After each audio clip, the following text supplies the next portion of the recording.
کون؟ رسول اللہ صلی اللہ علیہ وسلم کی محبت اور اللہ کی محبت جب تک غالب نہ ہو دل میں، اسلامی اخوت معاشرے میں نہیں آتی۔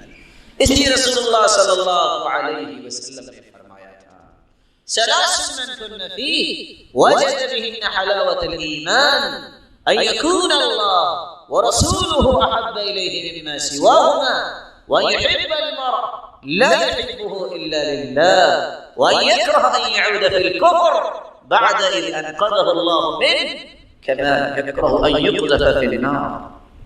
تین نشانیاں اگر کسی انسان میں آ جائیں، وہ ایمان کی لذت پا لیتا ہے، وہ ایمان کی حلاوت پا لیتا ہے، اللہ اس کے دل میں وہ ایمانی لذتیں پیدا کر دیتے ہیں۔ اور ایمانی لذت ہے کیا؟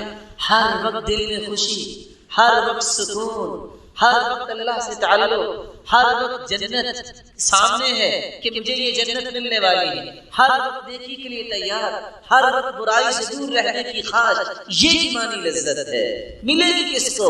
جس کی تین نشانیاں ہیں۔ سب سے پہلی نشانی ان یکون اللہ ورسولہ احب الیہ مما سواہ، اس کے دل میں سب سے زیادہ محبت ہوگی تو اللہ کی اور اس کے رسول کی۔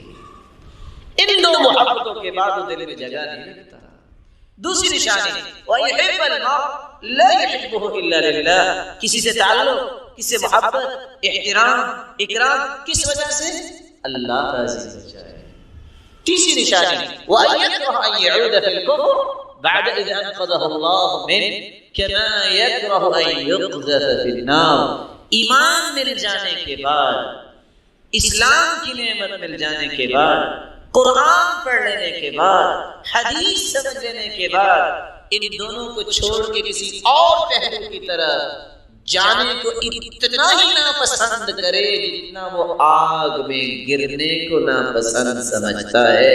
جب یہ کیفیت دل میں پیدا ہو جائے تو پھر یہ اللہ کا محبوب بن جاتا ہے۔